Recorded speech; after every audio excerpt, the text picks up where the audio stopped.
بسم اللہ الرحمن الرحیم۔ شعاف مسائل کو سوال اور جواب کے انداز میں بیان کرنے کا سلسلہ جاری ہے۔ نماز کے مسائل جاری ہیں، نماز کے مکروہات تک بات ہو چکی ہے۔ اب سوال ہیں، مرد اور عورت کی نماز میں کتنی چیزوں کا فرق ہے اور وہ کون کون سی چیزیں ہیں، اس کو ذکر کریں گے۔ جواب، مرد اور عورت کی نماز میں 5 چیزوں کا فرق ہے۔ نمبر 1، مرد اپنی کہنیاں رکوع میں پہلو سے الگ رکھے،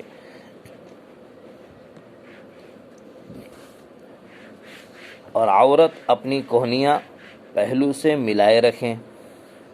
نمبر 2، مرد اپنے پیٹ کو سجدے میں رانوں سے الگ رکھیں اور عورت اس کے برعکس کرے کہ عورت سجدے میں اپنے پیٹ کو رانوں سے ملائے رکھیں۔ نمبر 3، مرد جہری نماز جہرن یعنی زور سے آواز سے پڑھے۔ نمبر 3 میں عورت جو ہیں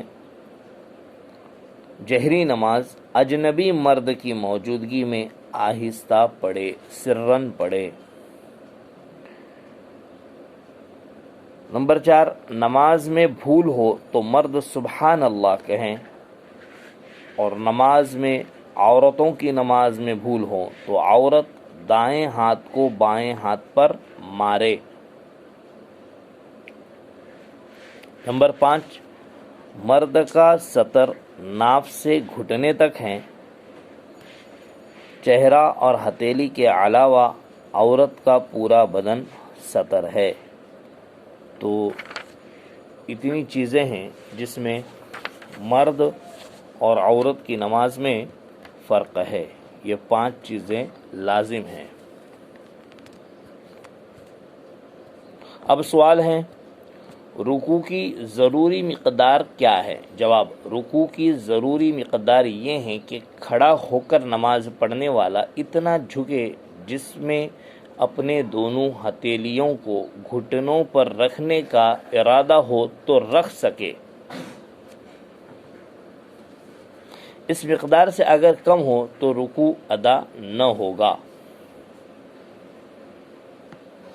سوال، طمانینت حاصل ہونے کی مقدار کیا ہے؟ جواب، طمانینت حاصل ہونے کی مقدار یہ ہے کہ نماز پڑھنے والا رکن فعلی یعنی رکوع ہیں، سجدہ ہیں وغیرہ، اس رکن فعلی میں اتنا ٹھہریں کہ اعضاء اپنی جگہ برقرار رہیں۔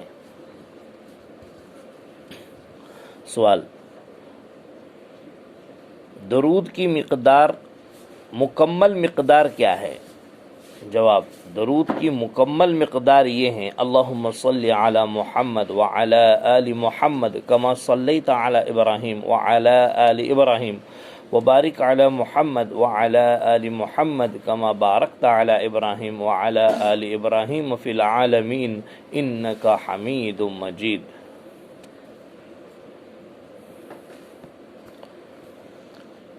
سوال، فرض نماز پڑھنے کے بعد اس جگہ سے ہٹ کر سنت پڑھنے کا کیا حکم ہے؟ یعنی اسی جگہ پڑھے یا وہاں سے ہٹ کر پڑھے، پھر وہاں سے ہٹ کر پڑھنے کا کیا حکم ہے؟ جواب، فرض نماز پڑھنے کے بعد اس جگہ سے ہٹ کر سنت پڑھنا مستحب ہے۔ امام، مقتدی یا منفرد کے لیے نماز پڑھنے کی جگہ سے منتقل ہونا فرض یا نفل نماز کے لیے مستحب ہے، اسی جگہ نہ پڑھے یہ بہتر ہیں۔ اور اگر کوئی اسی جگہ پڑھنا چاہتا ہے تو ذکر کرنے کے ذریعے سے یا پھر کسی سے ہلکی بات چیت کرنے کے ذریعے سے جو ہے اس میں فصل کر لے اور پھر اسی جگہ پڑھ لے، یا پھر وہاں سے ہٹ جائیں اور دوسری جگہ پڑھے۔ اس کی وجہ یہ ہے کہ سجدوں کی کثرت اور سجدوں کے لیے جگہوں کی کثرت ہو جائے گی۔ یہ سوال اور جواب کے انداز میں کچھ مسائل آپ تک پہنچائیں، آپ سے گزارش ہے آپ سن کر آگے شیئر کیجیے۔ جزاکم اللہ خیرہ۔